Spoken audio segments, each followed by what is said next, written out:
구약성경 39권, 신약성경 27권, 39, 27. 그래서 총 66권을 그냥 겉에만, 개관만 하고 있어요. 그쵸? 그래서 지난 시간에 그 율법서 모세오경 5권하고 역사서 12권이었죠? 그러면은 17권을 봤고요. 오늘은 이제 시가서 5권과 선지서 17권, 그럼 22권을 오늘 이제 바쁘게 보겠습니다. 예. 그래서 강의한 첫 페이지 시가서 5권, 시죠, 시. 그래서 시편, 이렇게 순서대로 하면 이제 욥기, 시편, 잠언, 전도서, 아가서인데요. 그 우리가 이제 성경이 사실은 역사책이고 역사서이고 또 우리의 문학의 형태를 띠고 있는 거죠. 그래서 그 문학의 장르를 보면 산문과 운문으로 나뉘죠. 산문은 이제 이야기책, 그리고 이제 운문은 시, 노래하듯이 일정한 그 운율이 있는 거죠. 리듬이 있는 거죠. 그래서 이 시가서는 그 시의 형태를 띠고 있는 문학 양식이 그 시의 형태를 띄어서 시가서라고 합니다. 그리고 또 일부에서는 이 시가서 5권을 그 내용상 욥기, 잠언, 전도서를 지혜서로 이렇게 분류하기도 합니다.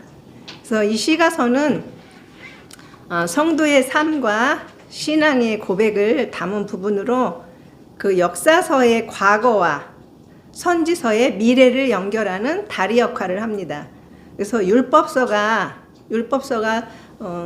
히브리어로는 이제 토라, 그래서 가르치다 그런 뜻인데요. 율법서가 진리를 가르치고 역사서 12권이 진리를 실천하는 부분이라면 시가서는 고백하는 부분이고요. 또 앞으로 배울 선지서는 선포하는 그런 역할을 한다고 하겠습니다. 그래서 그 시가서의 첫 번째 책 욥기를 보면, 욥기는 다 아시죠? 그 모세 이전에 그 아브라함과 같은 그런 족장 시대에 살았을 역사적 인물인 욥에 관한 이야기죠. 그래서 그 욥기 초반에 욥에 대해서 설명을 하고 있는데요. 온전하고 정직하여 하나님을 경외하며 악에서 떠난 자, 하나님께서까지 인정하셨던 그런 의인으로 나오죠. 그런데 그 인간으로서 정말 견뎌내기 힘든 최대의 혹독한 고난을 당하죠. 하나님의 허락하에 그 사탄을 통해서. 예, 그런데 그걸 보면서 이제 처음에 그 물질들을 다 잃게 되고, 그다음에 자식들 10명의 자식들이 다 죽게 되죠. 그리고 욥의 그 생명만 부지할 정도로 심한 그 악창이 생기게 하는 그런 고통을 받게 되죠. 근데 이 욥기를 통해서 이제 성경에서 대부분 고난받는 것이 죄로 인한 것으로 나오는데, 욥기에서는 모든 고난이 죄와 관련되지는 않음을 보여준다고 하겠습니다. 그리고 고난은 결코 하나님께 버림받았다는 그런 표시가 아니며 하나님의 섭리에 따라 주어지는 것이다. 그리고 욥기의 주된 메시지는 하나님이 지혜의 원천이시며 그 하나님의 절대 주권, 그런 것들을 나타내주고 있습니다. 그리고 우리 성도들은 고난 중에도 믿음을 굳게 지킬 것을 이제 권면하고 있다고 보겠습니다. 시편인데요. 시편은 150편으로 되어 있죠. 그래서 150편의 시를 통해서 하나님께 기도와 찬송을 올리고 있습니다. 이들 중 시편의 절반은 이제 다윗이 시를 썼죠. 그리고 나머지 한 6명의 다른 기록자들이 있습니다. 그리고 몇몇 시편들은 메시아에 대한 예언을 하는 그런 내용입니다. 잠언인데요. 잠언은 이제 솔로몬이 저자로 되어 있죠. 잠언 하면 격언, 훈계, 금령, 그런 뜻을 갖고 있습니다. 그리고 이 잠언의 주제는 지혜이죠. 예, 지혜는 삶의 본질과 관련되어 있으며 사람으로 하여금 죽음으로 가는 길을 피하여 생명의 길로 인도해 주는 것이라 이렇게 말하고 있습니다. 그리고 내용을 보면 지혜는 진주나 은이나 금보다 더 귀하며 여호와를 경외함이 지혜의 시작과 근본이라고 말하고 있습니다. 그리고 이러한 지혜는 어떤 것을 말하냐면 의, 거룩과 성결, 겸손, 자비, 구제, 화평, 근면, 말의 절제, 자녀 징계, 현숙한 아내, 그런 것들이 지혜의 예로 나와 있고요. 지혜의 결과는 이제 생명이다라고 말씀하고 있습니다. 전도서인데요. 전도서도 저자가 이제 솔로몬으로 되어 있죠. 그래서 그 전도서에서 솔로몬은 하나님 없는 삶의 허무함, 그래서 헛되도다, 모든 것이 헛되도다, 헛되다라는 말이 40번 넘게 반복되어 있습니다. 이 전도서에서. 그래서 자신의 일생을 되돌아보면서 하나님과의 관계보다 오로지 자기 만족을 추구하며 살았던 그런 삶의 허무함에 대해서 고백하고 있습니다. 그래서 그는 이제 자신의 일에서 또 쾌락에서 부유함, 부에서 지혜에서 권력에서 이렇게 의미를 찾으려 했지만 매번 헛되었다고 말합니다. 그러면서 저자는 이제 우리 독자를 향해서 마지막 결론부에서 사람의 본분에 대해서 말하고 있습니다. 너는 청년의 때에 너의 창조주를 기억하라. 하나님을 경외하고 그의 명령들을 지킬지어다. 이것이 모든 사람의 본분이니라. 그러면서 전도서를 마치고 있습니다. 아가서입니다. 아가서는 노래 중에 노래라는 뜻이죠. 그래서 솔로몬의 노래라고도 하는데요. 솔로몬이 그의 신부 술람 여인의 사랑을 통해서 이제 하나님과 그 백성의 사랑의 관계, 그리고 그리스도인과 교회의 관계를 이렇게 영적으로 표현해 놓은 그런 책이 되겠습니다. 바울도 이렇게 결혼 은유를 통해서 에베소서 5장 21절에서 결혼 은유를 통해서 성도와 그리스도와의 관계를 설명하는 그런 내용이 있습니다. 시가서 이렇게 5권 봤고요. 선지서입니다. 선지서는 17권인데 선지자의 이름이 책 제목입니다. 그래서 이사야서면 이사야 선지자의 이름이죠. 책 제목이 이사야서고요. 그래서 선지서들은 이제 책의 분량에 따라서 대선지서, 소선지서로 이제 구분을 했는데요. 연대순으로 배열하지 않고 대선지서 5권을 앞에 두고 이어서 12권의 소선지서들을 이렇게 두었습니다. 근데 이제 대부분의 이런 선지서들의 공통적인 주제는 하나님께서는 언약 백성인 이스라엘의 불신과 배도에 대해서 심판하십니다. 심판하는 방법으로는 이방 민족을 이제 들어서 징계하시는데요. 그러나 다시 이방을 물리치시고 회복시키시며 메시아를 보내실 것을 선지자들을 통해서 약속하십니다. 그래서 하나님께서 친히 세우신 공식적인 선포자였던 이 선지자들은 이스라엘과 유다의 쇠퇴와 멸망의 그런 심판, 장래의 회복을 선포했습니다. 그래서 대선지서 우선 보시면 이사야, 에레미야, 에스겔, 다니엘 4대 선지자인데요. 이들은 우상 숭배와 각종 죄악으로 부패해갔던 유다 말기에 하나님께 직접 부르심을 받아서 하나님의 말씀을 대언하며 회개를 촉구하는 그런 메신저로서의 사명을 수행했습니다. 그리고 장차 임할 메시아 시대의 소망찬 메시지를 전파함으로써 그 하나님이 주도하시는 구속 역사의 흐름을 드러나게 하였습니다. 그래서 이사야서인데요. 저자 이사야는 전승에 의하면 유다 왕 므낫세의 통치 기간 중 톱으로 켜져 순교를 당했다고 합니다. 그렇게 회개를 촉구하고 싫은 소리들을 하니까 죽인 거죠. 그래서 임박한 심판을 유다는 남왕국이죠.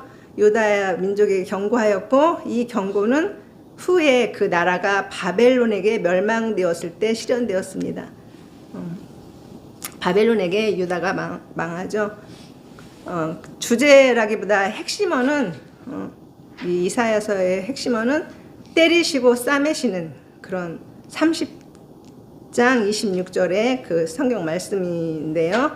내용을 보시면 당대의 문제들과 곧 있을 심판들에서 12장까지 나와 있고요. 39장까지는 이방 민족들에 대한 하나님의 심판, 그리고 66장까지는 회복과 구원해 주실 것에 대한 예언으로 구성되어 있습니다.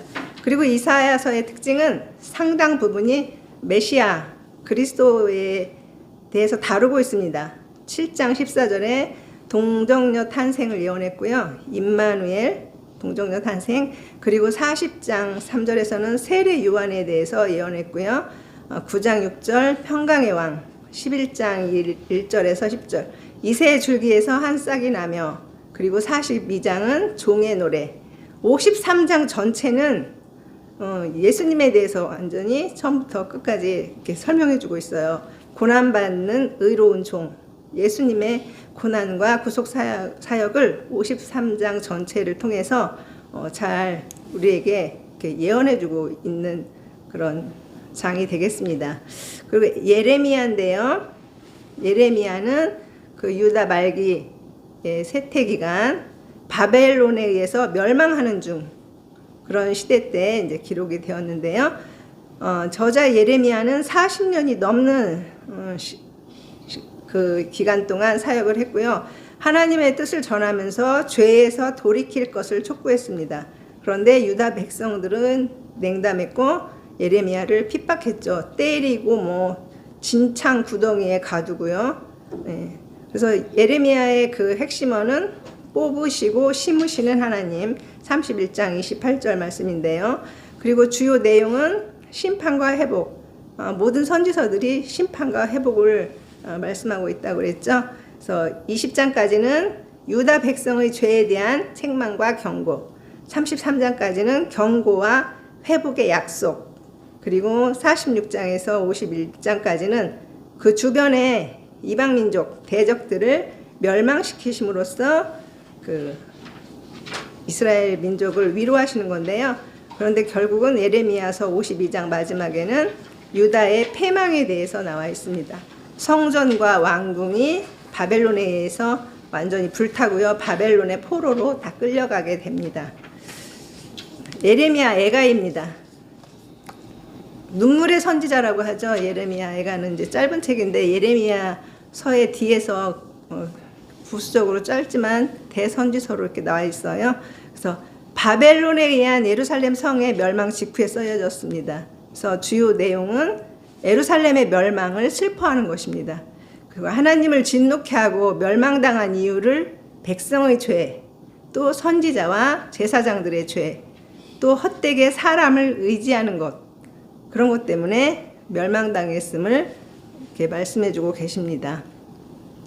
에스겔입니다. 에스겔도 바벨론에 이제 포로로 끌려갔는데요. 같이 끌려간 이스라엘 백성들을 대상으로 기록을 했습니다. 에스겔서의 핵심어도 흩으시고 모으시는 하나님, 39장 28절 말씀이요. 그리고 주요 내용도 여기도 심판과 회복입니다. 그래서 32장까지 예루살렘 멸망에 대한 경고로 백성을 흩으신다. 그리고 39장까지는 이제 장차 회복될 것에 대한 위로로 백성을 모아주신다. 그리고 48장까지는 새 성전과 새 이스라엘에 대한 그 묘사가 되어 있습니다. 다니엘서입니다. 다니엘서는 다 잘 아시죠? 예. 다니엘은 바벨론의 초기 침략 때 포로로 끌려가게 되었습니다. 그래서 거기 끌려가서 이제 그 포로 생활하는 게 나오는데요. 총리가 되죠.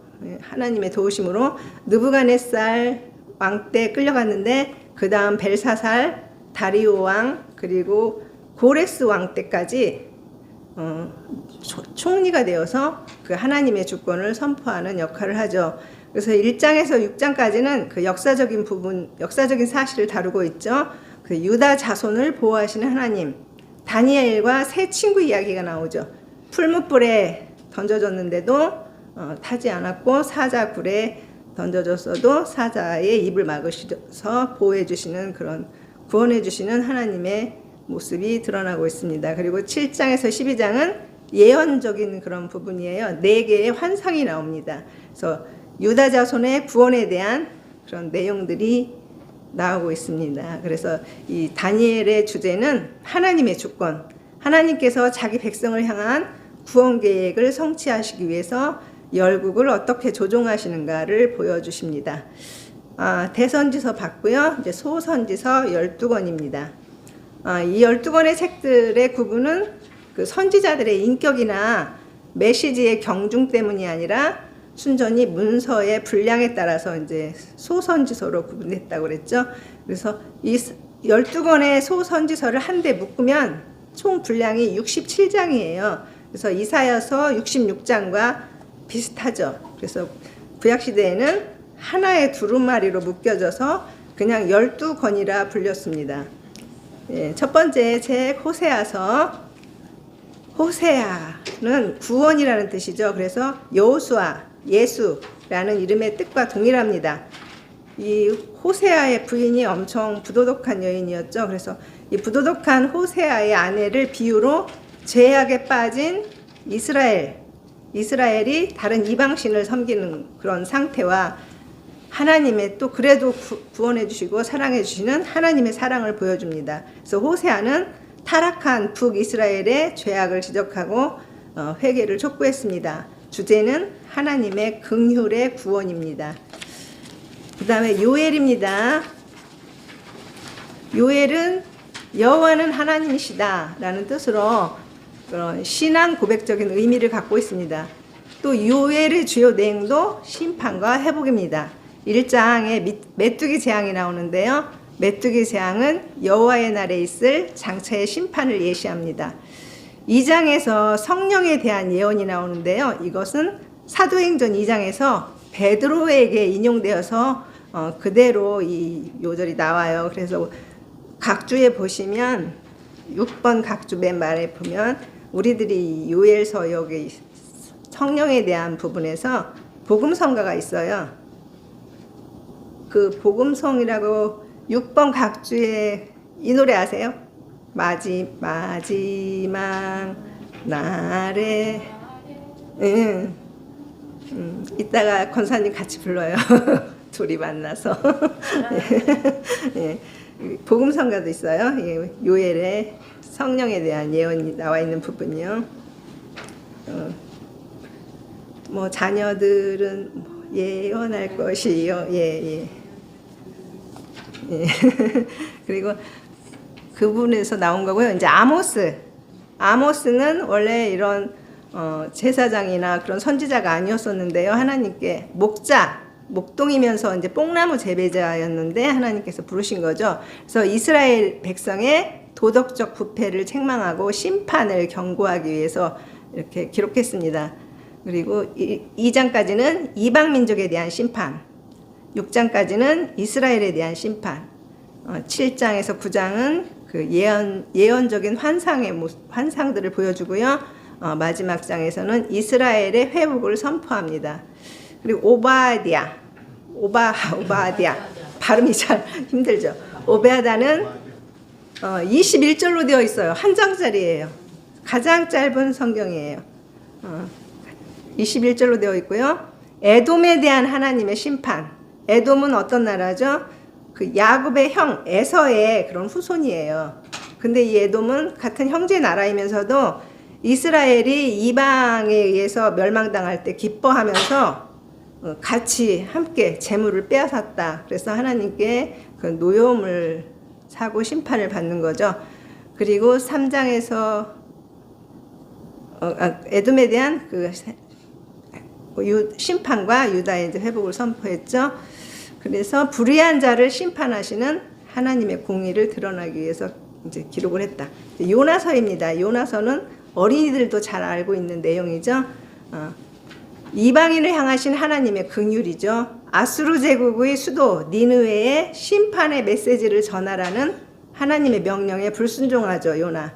그래서 요나가 큰 물고기를 보내셔서 물고기 뱃속에 들어가게 되는데요. 거기서 회개하고 니느웨에 가서 구원을 선포함으로써 니느웨가 회개하고 재앙을 면하였죠.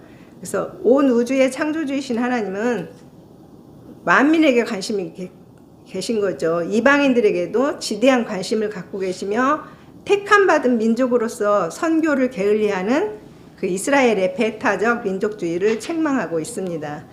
그리고 미가서입니다. 미가서는 요즘 김평래 목사님께서 계속 올리고 계시는데요. 김평래 목사님 대단하신 것 같아요. 하루도 안 빠지고 그렇게 올린다는 거는. 예, 저도 요즘 미가서를 계속 올리시길래 유심히 봤는데요. 예, 그 미가는 이사야와 동시대에 살았던 선지자이다. 미가와 이사야에는 비슷한 부분이 있습니다. 그것은 말세에 메시아 왕국이 시온산 중심으로 세워지고 온 세계가 그리로 올 것이며 온 세계에 평화가 임할 것이라는 그런 예언이 되어 있습니다. 이 미가서에서도 복음성가가 나왔는데요. 각주 8번 보시면 오라 우리가 와의 산에 올라 그 찬양입니다. 복음성가입니다. 오늘은 이제 박정혜 권사님이 제일 기가 쫑긋하실 것 같아요. 예, 그 나훔서입니다. 나훔서는 그 요나의 전도에 의해서 이제 그 니느웨가 회개를 하고 150년 정도 이렇게 갔는데요. 다시 멸망에 직면했음을 이제 나훔 선지자가 예언을 합니다. 무자비하고 잔인한 니느웨 곧 아수르 제국에 대해서 하나님의 이제 공의로우신 심판이 시행될 것이다. 그래서 아수르로부터 압제받던 유다의 구원에 대한 메시지가 담겨져 있습니다. 그리고 하박국입니다. 하박국 기록 목적은 유다 백성을 향해서 의인의 고통과 악인의 형통은 일시적이라는 것과 하나님의 공의가 반드시 이루어진다는 것을 이제 알게 하기 위해서 기록되었다. 예. 본서의 주제는 이제 의인은 그 믿음으로 말미암아 살리라, 그런 주제가 있는데요. 종교개혁가 마틴 루터의 개혁 이념이기도 했습니다. 믿음으로 구원받는 것이지 그 카톨릭의 선행, 봉사, 선행으로 사람의 공로로 구원받는 것이 아니라는 거죠. 예. 그래서 이 하박국 선지서에서도 복음송이 나와 있습니다. 무화과 나무 잎이 마르고 포도 열매가 없으며 그 9번 각주에 나와 있고요. 스바냐 선지자는 이제 므낫세 통치 때 그 폐악한 종교 혼합주의를 책망하면서 요시야 왕으로 하여금 개혁 운동을 일으키게 했습니다. 그래서 유대의 대한 심판의 날인 여호와의 날을 선포하고 구원받을 남은 자들의 영광을 노래하기 위해서 본서를 기록했습니다. 여기서도 또 복음송이 나와요. 너의 하나님 여호와가 이 소선지서들에서 복음송들을 많이 사람들이 작곡을 했네요.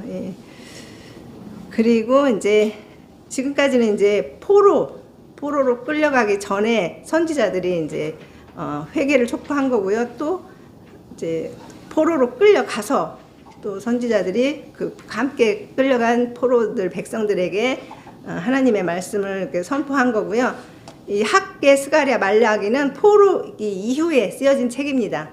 그래서 그 바벨론에 의해서 BC 586년에 바벨론에 의해서 유다가 멸망했잖아요. 근데 그 전 BC 605년부터 1차, 2차, 3차에 걸쳐서 포로로 끌려가기 시작했고 586년에 마지막으로 이제 완전히 유다가 망한 거였죠.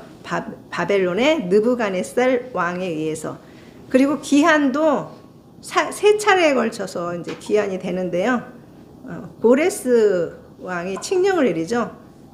이스라엘로 돌아가서 성전을 건축한 것을 칙령을 내림으로써 이제 포로 귀환이 시작되는데요. 그 포로기 이후에 이제 학개 선지자, 학개라는 이름은 축제라는 뜻입니다. 그는 바벨론 포로 생활에서 귀환한 후에 그 스가랴, 말라기와 함께 이렇게 활동을 시작했는데요. 성전 재건을 독려하면서 백성들의 마음이 하나님 앞에 바로 서기를 이제 권면했습니다. 그 고레스 원년에 칙령이 선포돼서 돌아와서 성전을 지으려고 기초 작업을 쌓았었는데요. 반대 적대 세력이 나타나서 성전 건축이 중단됐었어요. 그랬을 때 이제 학계 스가랴 선지자들에 의해서 성전 건축이 이렇게 독려되고 성전을 완성하게 되는 거죠. 그리고 이제 스가랴, 기한한 이스라엘 백성들에게 하나님께 순종해야 함을 가르쳤습니다. 또한 이 스가랴서에서는 예수님의 초림과 재림에 대해서 예언하고 있어요. 그래서 메시아를 순, 싹에 비유했고요. 왕과 제사장, 그리고 나귀 타고 입성하시는 모습, 은 30개에 팔리시는 것, 십자가에 못 박히시는 것, 순환당하시는 것, 재림하시는 것에 대해서 이 스가랴서에서 예언을 하고 있습니다. 그리고 말라기입니다. 마지막 말라기. 말라기 사람 이름이죠. 선지자 이름이면서 말라기서 바벨론 포로에서 돌아와 성전 재건, 성전을 지은 다음에 이제 쓰여졌는데요. 약 BC 430년경이죠. 본서에서 나오는 게 11조에 대해서 나와 있습니다. 11조와 그 준비. 그리고 11조를 하지 않는 것은 하나님의 돈을 도둑질하는 것이라고 나와 있습니다. 그리고 세례 요한과 그리스도의 강림을 예언합니다. 이 말라기를 끝으로 이제 하나님의 계시가 이제 침묵기 없고 침묵기가 400년 동안 신약 세례 요한이 나올 때까지 400년 동안 중간기가 됩니다. 그래서 그 신구약 중간기라고 하는데요. 400년 동안의 성경의 침묵이 이제 세례 요한과 예수님, 말라기가 예언한 세례 요한과 예수님이 이렇게 오심으로써 이제 그 침묵이 깨어졌죠. 400년의 침묵이 깨어졌고 신약 시대가 이제 시작되는 거죠. 예, 여기까지 하겠습니다. 수고하셨습니다.